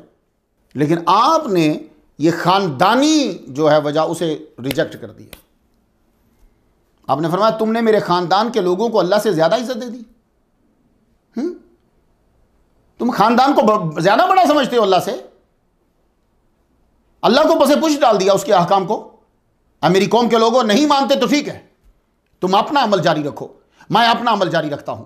अनकरीब मालूम हो जाएगा किसके पास रुसवा करने वाला अजाब आता है और झूठा कौन है। इंतजार करो, मैं भी इंतजार करता हूं। देख रहे हैं गुफ्तगू नपी तुली और कमाल की और सच्ची। अब उनके पास कोई मुदल्लल जवाब नहीं था, अब धमकियों पे उतर आए। ये बातिल का तरीका होता है, पहले खट्टा मीठा इस तरह का आपसे रवैया होगा उसका, अगर आप नहीं दबे तो फिर धमकी देते हैं। तो आपकी कौम के मुतकब्बिर लोगों ने कहा लनखरुजन्नका या शुएब वल्लज़ीना आमनू मअका मिन क़रयतिना औ लतऊदुन्न फ़ी मिल्लतिना। सुन रहे हैं जुमले आप? तो आज के दौर में रहकर समझिए ना, है तो बात तो बड़ी अच्छी है, लेकिन कभी कभी अच्छी चीज़ अच्छे वक्त पे इस्तेमाल नहीं हो रही ना। यहां अब समझने का दौर है। आपको समझा दिया गया कि बस इसको मरने वालों के लिए पढ़ो। भाई असर तो है, ठीक है, लेकिन कुछ समझो भी तो सही कि दुनिया के लिए भी तो पढ़ना है कि नहीं पढ़ना। कुरान तो था ना कि आप इस दुनिया को संवारो, आपने कुरान बंद करके रख दिया है आखिरत के लिए। वो आखिरत में तो तुम्हारी जुर्रत ही नहीं होगी कि कोई काम तुम कर सको। ज़रूरत तुम्हें यहाँ है, इख्तियार तुम्हें यहाँ है। और आज के दौर में देखिएगा, और अभी अगले दौर के अंदर फिर ऐसा ही होगा। लनुखरिजन्नका या शुएब, हम ज़रूर बर ज़रूर तुझे निकाल देंगे। या शुएब अल्लज़ीना आमनू मअक, और जो तेरे पे ईमान लाए हैं ना उन्हें भी निकाल देंगे। मिन क़रयतिना, अपने इलाके से, औ लतऊदुन्न फ़ी मिल्लतिना। सूरत सिर्फ एक ही है कि तू हमारे सिस्टम में पलट आए, हमारा सिस्टम अडॉप्ट कर ले। आपने जो फरमाया उसका मफहूम यह बनता है कि हम मकरूह जानते हैं तुम्हारे मजहबी सिस्टम को इख्तियार करना। इसका मतलब तो यह होगा कि हम अल्लाह की तरफ से जो तुम लोगों को पैगाम पहुंचाते रहे वो झूठ था। अल्लाह ने हमें शिर्क और माशी और माशरती बुराइयों से महफूज रखा, हम इन अमाल की तरफ नहीं लौटेंगे। और साथ ही यह भी बतला दिया कि ईमान पे इस्तकामत उसी की तरफ से, हमारा कमाल नहीं है। अगर हम तुम्हें नेक नजर आ रहे हैं तो यह हमारा कमाल नहीं है, उसका कमाल कर्म है। देखा फिर आपने क्या सबक मिलते हैं। उन्होंने हज़रत शुएब अलैहिस्सलाम की अताअत ना की, खसारा शुरू हो गया। जब नबी की अताअत नहीं की जाती खसारा शुरू हो गया। अब देख लीजिए मुसलमानों का खसारा शुरू हो गया ना। अल्लाह ने वक्त भी दिया नबी के सदक़े से, दौलत भी दी नबी के सदक़े से, 52 मुल्क दिए नबी के सदक़े से। लेकिन जब हमने नबी को नहीं माना, किसी ने नबी को अपने जैसा कहा, किसी ने नबी की सुन्नत पे अमल ना किया, हर एक ने अपना अपना कर लिया, नबी को बस अपने जैसा बशर बोल कर ओ दूर साइड पे रख दिया, खसारा शुरू हो गया। अब तो वाज़ेह नजर आएगा आपको। तो उधर भी खसारा शुरू हो गया। तो शुएब अलैहिस्सलाम ने उनसे मुंह फेर लिया, हुज्जत तमाम हो गई। आपने फरमाया या कौमी लक़द अबलग़तुकुम रिसालाति रब्बी व नसख़्तु लकुम, सूरह आराफ आयत नंबर 93। मेरी कौम, मैंने तुमको अपने रब के अहकामात पहुंचा दिए और मैंने तुम्हारी खैर खाई की है। अब तबाह हो या अजाब आए, मैं रंज क्यों करूं? मैंने तुम्हारी खैर खाई चाहिए। तुम्हें 242 साल उम्र से, भाई 242 साल, नॉर्मली 40 साल की उम्र में नबी ऐलान नबूवत कर देता है। कितनी तबलीग की होगी यार। मैं क्यों रंज करूं? कौम के सरदारों ने यह कहा, लाइन तबाअतुम शुआइबन इन्नकुम इज़ल्ला खासिरून, सूरह अराफ की आयत नंबर 90। अगर तुम शुआइब की अताअत करोगे तो यकीनन बड़ा नुकसान उठाओगे। यह मीडिया में फैला दिया। तो अल्लाह ने आगे से फरमाया, अल्लज़ीना कज़्ज़बू शुआइबन कानू हुमुल खासिरीन, आराफ की आयत नंबर 92, जिन्होंने हजरत शुआइब अलैहिस्सलाम की तकज़ीब की थी वही खसारे में पड़ गए। हम नबी से हटकर कामयाब नहीं हो सकते। नबी की दुश्मनी में खसारा शुरू हो जाता है। जो भी कोई करे शुरू हो जाएगा, जल्द बदेर खुद अपनों को ही बंदा मारने लग जाता है। अहले मदियन के लिए अजाब का वक्त जो है वो आ गया। ये उस दौर में तरक्की याफ्ता थे, पहाड़ों में घर बनाते थे। कम तरक्की है। आपको क्या पता हो कि वो टेक्नोलॉजी, क्योंकि आप तो जुबान समझ ही नहीं पा रहे। आपके लिए तो कितने सालों गुजर गए, आप अभी तक इजिप्शियन की नहीं समझ पा रहे। वो क्या मैसेज देते थे, क्या करते थे। बल्कि तुम खुद कह रहे हो कि इनके ताल्लुकात आसमान की मखलूक के साथ थे। इसका मतलब है कि स्पेस का वर्क उस वक्त भी था। ये भी बड़े तरक्की याफ्ता थे, पहाड़ों के अंदर जाके मकान बना लेते थे। क्या टेक्नोलॉजी होगी इनके पास। इनके लिए अजाब आया, तबाह कुन फ्रीक्वेंसी, चंगाड़ और जलजले का इस्तेमाल हुआ। सुबह घरों में मरे पड़े थे ये लोग। मैं आपके सामने 3 आयात से पढ़ना चाहूंगा, लअल्लहुम यतफक्करून वाले जरा और तवज्जो मेरी जानिब मबजूल कर ले। सूरह हूद की आयत नंबर 94, इससे जरा सुनिए। व आखज़तिल्लज़ीन ज़लमू अस्सैहतु फ़अस्बहू फ़ी दियारिहिम जासिमीन। सूरतुल आराफ की आयत नंबर 91, फ़अख़ज़तहुमुर रजफ़तु फ़अस्बहू फ़ी दारिहिम जासिमीन। सूरतुल अनकबूत की आयत नंबर 37, फ़अख़ज़तहुमुर रजफ़तु फ़अस्बहू फ़ी दारिहिम जासिमीन। तो आराफ में क्या है? रजफा। अनकबूत में क्या है? रजफा। और सूरह हूद में क्या है? सईहा। लेकिन तीनों में एक बात बराबर है कि मरे घरों में, फी दारिहिम जासिमीन, ऊंधे मुंह घरों में। तीनों में बात एक ही है। और सोचा जाए तो तीनों में रजफा भी एक ही है, लेकिन एक जगह जरा वजाहत हो गई। रजफा के माना क्या है? रजफा के माना में खौफ, इर्तियाश, इस्तिराब, ये तीनों इसके माना में आते हैं। तीनों। ये लफ्ज शदीद जलजले की निशानदही करता है। ये लफ्ज रजफा, जब रजफा आएगा इसका माना होगा चीज अपने जगह से उखड़ी, हिला के रख दिया। ये सारे मानी इसके अंदर आते। इर्तियाश और शदीद। अब अहले मदियन के साथ यही हुआ। ये रहते थे पहाड़ों के अंदर। मकान मैदान में हो ना तो उसकी दीवारें और छतें गिर जाती हैं, लेकिन अगर वो पहाड़ के अंदर होगा तो फिर अब अल्लाह ने क्या किया? पहले शदीद जलजला पैदा किया। तो जलजले में यह होता है कि आदमी कोशिश करता है मैं बैठ जाऊं, और कहा भी यही जाता है कि कहीं कॉर्नर में लग के बैठ जाऊं। ये सारे के सारे बैठ गए, क्योंकि ये तो पहाड़ों के अंदर रहते थे। सारे के सारे ये बैठ गए, ऐसे करके ना, सर नीचे करके बैठ गए। अब अल्लाह ताला ने फ्रीक्वेंसी छोड़ दी। वो फ्रीक्वेंसी जो है उसकी हर्ट्ज कितनी थी, उसको सईहा से जो है वो हमें वजाहत करी कि इनके लिए वो इतनी हर्ट्ज थी कि 20 हर्ट्ज से भी ज्यादा थी। क्योंकि 20 हर्ट्ज के बाद इंसान का जो कान का सिस्टम है और ब्रेन का जो सिस्टम है और हार्ट का जो सिस्टम है, ये जाम हो जाता है।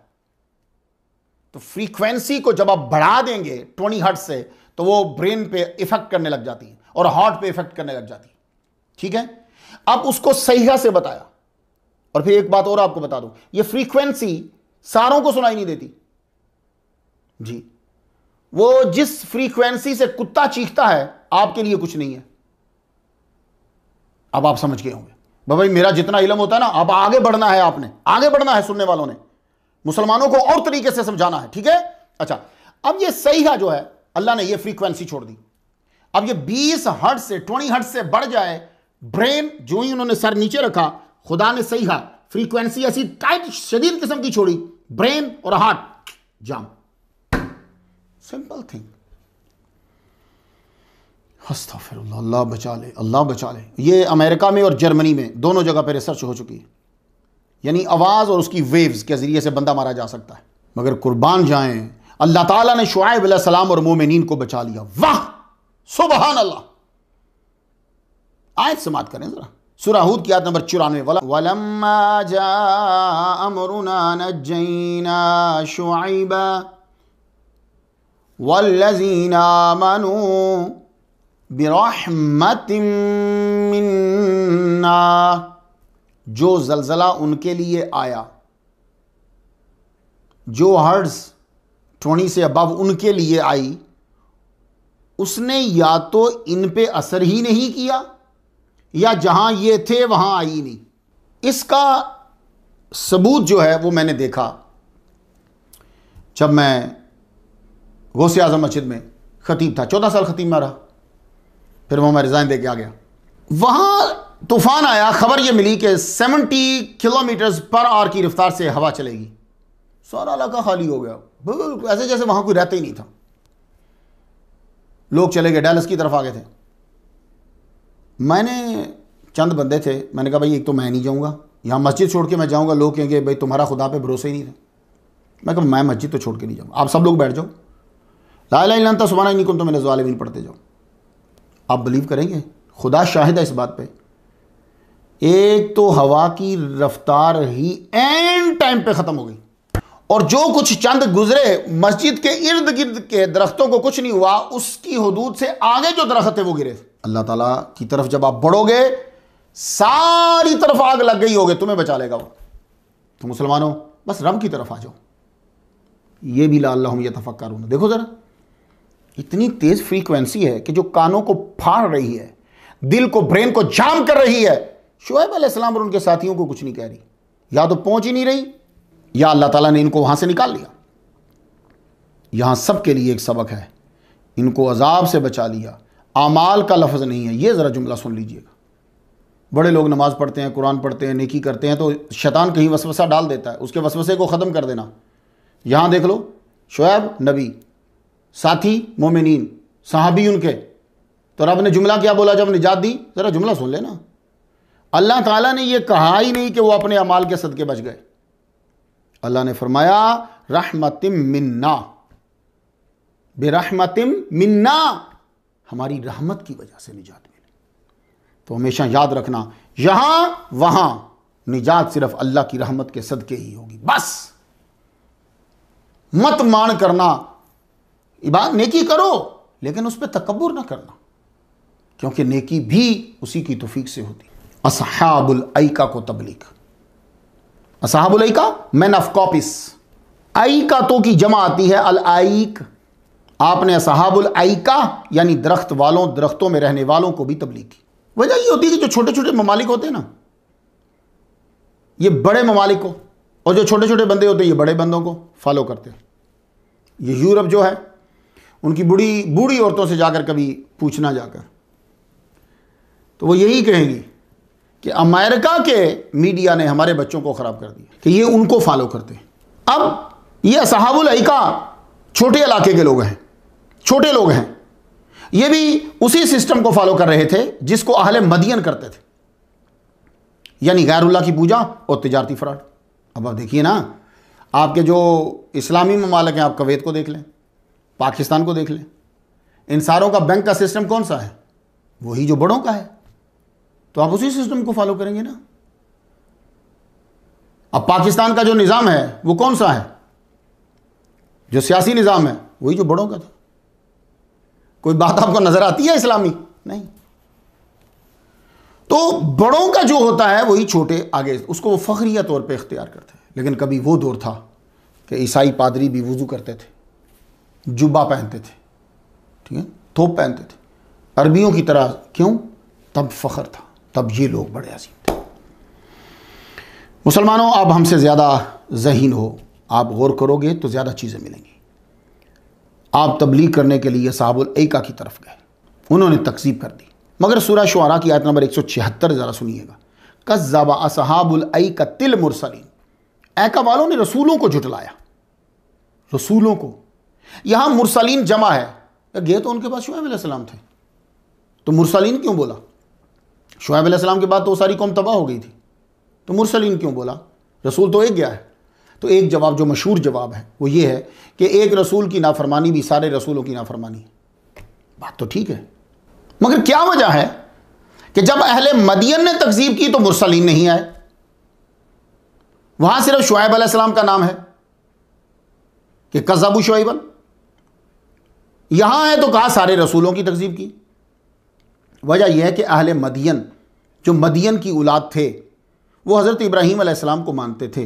ये शुरू की बात कर रहा हूं, 600 साल पहले।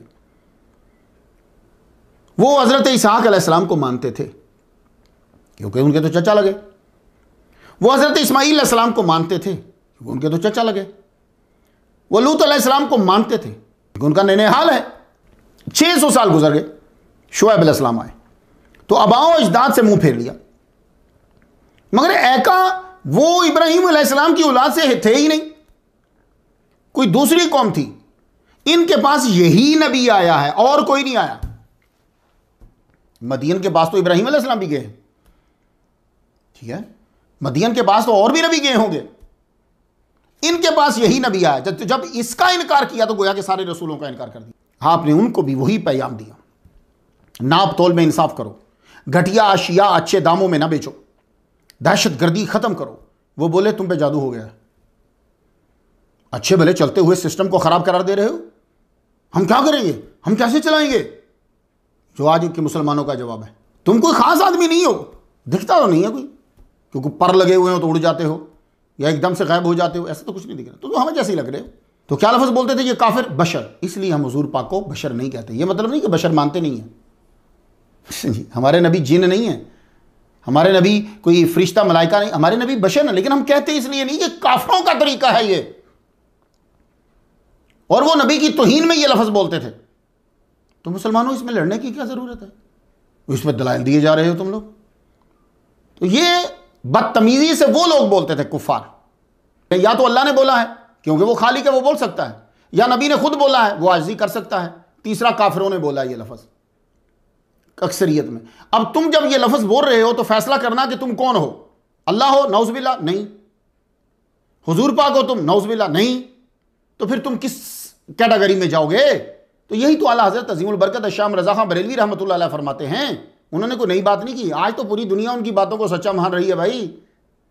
जो उन्होंने कहा था वो सही कहा था, ये कौम ठीक नहीं थी, ना इनका सिस्टम ठीक था, ना इनके अकायद ठीक थे। देख लो पूरी दुनिया में तुम्हें नजर तो आ रहा है इन्होंने क्या किया। तो वो यही तो कहते थे कि तुम ना खुदा हो ना मुस्तफ़ा हो, फिर ये लफ्ज़ क्यों बोल रहे हो। तो अब शुआइब अलैहिस्सलाम जिस कौम की तरफ नबी बनकर वो कह तू बशर है, और ऊपर से ये बोला, लगता है नाउज़ बिल्लाह तुम झूठ बोल रहे हो। आपने इनकी गुफ्तगू तफसील से पढ़नी हो तो मैं आपको बताता हूं कि सूरत शुआरा की आयत नंबर 176 से लेके 190 तक पढ़े, खुद पढ़े। अहले मदीन जो थे उन्होंने तकजीब की पर अजाब नहीं मांगा। इन्होंने क्या किया, इन्होंने हज़रत शुआइब अलैहिस्सलाम से सीधा क्या दिया, फ़अस्क़ित अलैना किस्फ़म मिनस समाई इन कुंता मिनस सादिक़ीन। सूरत शुआरा आयत नंबर 187। अगर तुम सच्चे लोगों में से हो तो हम पर आसमान का टुकड़ा गिरा दो। जाहिल थे ना, ये नहीं समझे कि वो तो गैसेस का मजमुआ है, टुकड़ा तो नहीं आएगा लेकिन आएगा अजाब अब आसमान से ही तुम्हारे लिए। फ़कज़्ज़बूहु, उन्होंने शुआइब अलैहिस्सलाम को झुठला दिया। फ़अख़ज़हुम अज़ाबो यौमिज़ ज़ुल्लाह, तो चूंकि ये लोग दरख्तों के झुंड में रहते थे, साया ही साया होता था। यहां सूरज ने गर्मी 7 दिन तक शदीद कर दी। अल्लाह की कुदरत है, कोई ऐसी चीज लगा दे कि गर्मी और शदीद उसी जगह पड़े। वो बचपन में हमने देखा होगा, वो आप शीशा रखते थे सूरज के आगे, उसके आगे आप कागज रखते थे, ठीक है, तो रोशनी शीशे में से जब आती थी कागज को जला देती थी। याद आया बचपन का। तो भाई अल्लाह की कुदरत है, वो सारे सिस्टम ऐसे ही करता है। कोई ऐसी चीज रख दी हो बीच में, सीधी उसी इलाके के ऊपर गर्मी पड़े। लो जी 7 दिन तक जो उसने तो सुखा के रख दी हर चीज, पानी तक सूख गया, पानी नहीं मिल रहा, हबस बढ़ गया। अब ये निकले दरख्तों से, बागात से निकले पानी के लिए कि पानी मिले। एकदम अल्लाह ने बादल भेज दिया। इन्होंने तकाजा किया था कि आसमान का टुकड़ा गिरा दे हम पे, अल्लाह ने बादल भेज दिया। अब बादल भी कोई लिमिटेड था, सारा नहीं, ये सारे उसी बादल के नीचे जमा हो गए कि बारिश बरसेगी तो हम सब पानी पिएंगे। आसमान से फिर क्या हुआ, उस बादल से शोले बरसने लग गए, सब मर गए। साया वाले दिन के अजाब ने पकड़ लिया। अब जरा आयत पढ़ो, फ़ाख़ज़हुम अज़ाबो यौमिज़ ज़ुल्ला, साए वाले दिन के अजाब ने पकड़ ली। सूरतुल हिज्र की आयत नंबर 78 और 79 ज़रा सुनिए। व इन काना असहाबुल ऐकत लज़ालिमीन, दरख्तों वाले भी बड़े जालिम थे। फ़ंतक़मना मिनहुम व इन्नहुमा लबि इमामिम मुबीन, जिनसे हमने आखिर इंतकाम ले लिया। ये दोनों खुलेआम रस्ते पर हैं। क्या मतलब? वो कहते हैं कि इन्नहुमा जो है ना, यानी दोनों, लूत की कौम का इलाका और असहाबुल ऐका का इलाका, ये राह पर ही वाक़या था, ढूंढना कोई मुश्किल नहीं है, खुल वाज़े रास्ते के ऊपर है। अब सवाल ये है, क्या हज़रत शुएब अलैहिस्सलाम ही हज़रत मूसा अलैहिस्सलाम के ससुर हैं? मशहूर तो यही है कि हज़रत शुएब अलैहिस्सलाम ही की बेटी से हज़रत मूसा अलैहिस्सलाम ने शादी की, और आज तक यही सुना मुकर्ररीन से, और बयान भी हमने यही किया। अत-तहरीर व तनवीर किताब का नाम है, तफसीर का नाम है। इब्न आशूर ने लिखा है कि हज़रत मूसा अलैहिस्सलाम ने हज़रत शुएब अलैहिस्सलाम की बेटी सिफूरा से निकाह किया। इसी तरह आपको और कुतुब में भी मिलेगा। हकीकत अल्लाह ही बेहतर जानता। लेकिन मसला क्या हुआ कि मैं इस सवाल को क्यों उठा रहा हूं, वो ये कि जब हमने शजरा पे गौर किया, मुस्तनद और मशहूर कुतुब में जो शजरा है वो यूं है, शुएब बेटे हैं मिकाइल या मिकियाल के, वो बेटे हैं यशजुब या यशजुर के, वो बेटे हैं मदियन के, और मदियन बेटे हैं इब्राहीम अलैहिस्सलाम के। इस हिसाब से तो हज़रत शुएब अलैहिस्सलाम का ज़माना हज़रत यूसुफ अलैहिस्सलाम के ज़माने के करीब का ज़माना है। इब्न असाकिर ने भी ये लिखा, जो हज़रत इब्न अब्बास से रिवायत है कि हज़रत शुएब अलैहिस्सलाम जो हैं वो हज़रत यूसुफ अलैहिस्सलाम के बाद के नबी हैं। बाद का मुराद यानी उनके बाद ये आए हैं नबी, मदियन के इलाके में, इजिप्ट में नहीं, उधर मदियन के इलाके में।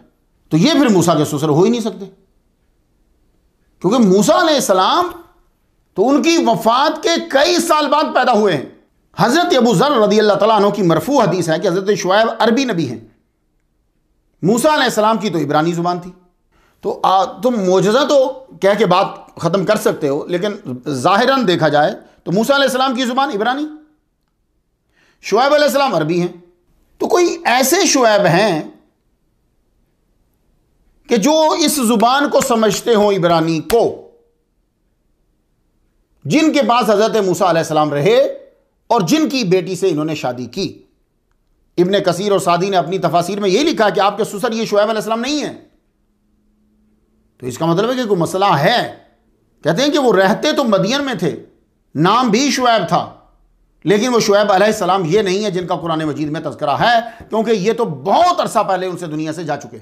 बात कुछ समझ में आ गई है? अल्लाह ही बेहतर जानता है। हम तक तो वही बातें हैं कि जो तारीख़ में हैं। हज़रत शुएब अलैहिस्सलाम ने 242 साल तक ये जिए। जब वो कौम पर अजाब आ गया, दोनों मर गए, तो आप वहाँ से मूव हो गए जी, क्योंकि वो तो सारी कौम तबाह हो गई। जो मुसलमान जो एक ग्रोह था, जमात थी, वही बची। आप अलग रहने लग गए उनसे। आपका क़याम कहते हैं कि था उर्दून में ही, वहीं आपका विसाल हुआ। मशहूर यही है, कहा जाता है कि वादी शुएब में आपकी कब्र मुबारक है, आज भी आपको नजर आएगी। अच्छी जगह बनाई है, आप जाइएगा ज़रूर कभी।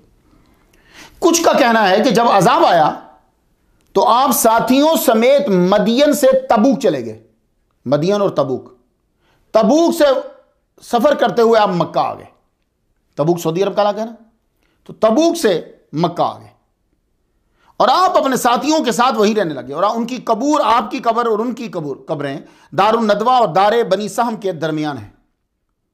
वह बिन मुनब्बिह की भी रिवायत यही है कि आपका विसाल मौजूदा मक्का खाना काबा के पास ही हुआ और आपकी कब्र मुबारक काबा के मगरबी जानिब है। लेकिन आपका मशहूर मज़ार जो है वो जॉर्डन के अंदर, उर्दून जिसे कहते हैं, जॉर्डन के अंदर वादी शुएब में है।